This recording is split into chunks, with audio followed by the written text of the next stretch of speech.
আওয়ামী লীগের সময় নির্বাচন হয় নাই, এটার জন্য আওয়ামী লীগ দায়ী? এটার জন্য কি নির্বাচনের আইন কানুন দায়ী?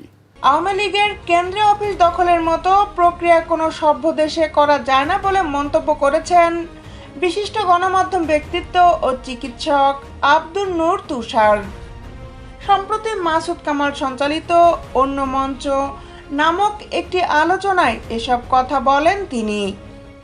আব্দুন নূর তুষার বলেছেন, কেউ যদি ক্রিমিনালও হয়, কোনো সংগঠন যদি ক্রিমিনাল সংগঠন হয়, এই ধরনের সম্পত্তির অধিকার নিতে গেলে এটাকে কোর্টের মাধ্যমে আসতে হবে, আইনি লড়াই করতে হবে।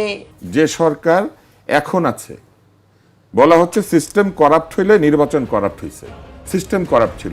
তিনি আরো বলেন, বাজেয়াপ্ত করার নির্দেশ পেতে হবে এবং তার পেছনে যথেষ্ট পরিমাণে যুক্তিতর্ক থাকতে হবে। যদি আদালত এটাকে বাজেয়াপ্ত করার নির্দেশও দেয়, এটা নিয়ে আপিলে যাওয়া যাবে, মানে এটা একটা দীর্ঘ আইনি প্রক্রিয়া। তিনি বলেন, আন্তর্জাতিক ফ্যাসিজম ও গণহত্যা গবেষণা ইনস্টিটিউট। আব্দুন নূর তুষার বলেন, সেখানে বঙ্গবন্ধু এভিনিউতে এত বছর ধরে বৃহৎ একটা রাজনৈতিক দল ব্যবহার করছে। যদিও তার কার্যক্রম এখন স্থগিত বা ভবিষ্যতে তারা কার্যক্রম করতে পারবে কিনা সেটার কোনো নিশ্চয়তা নাই, কিন্তু সম্পত্তিটা তো তাদের। কেউ ধরেন মরে গেলে তার সম্পত্তি দখল করা যায় না, কেউ যদি নির্বাসনেও চলে যায় তাহলেও তার সম্পত্তি দখল করা যায় না।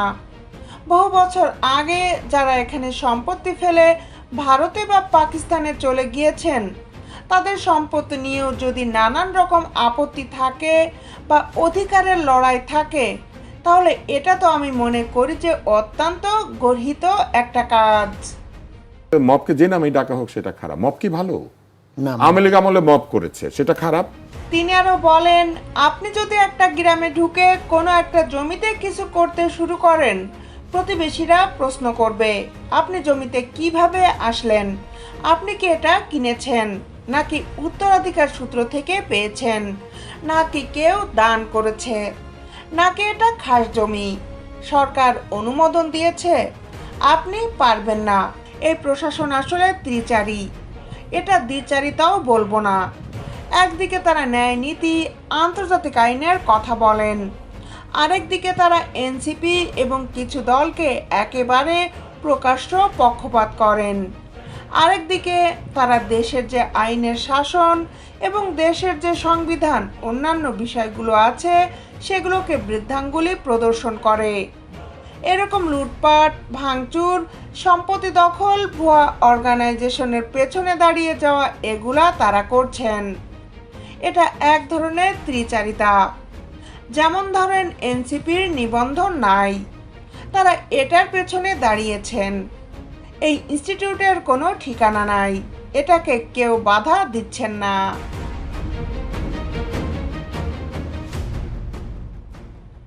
দেশ বিদেশের আপডেট নিউজ পেতে আমাদের সাথেই থাকুন।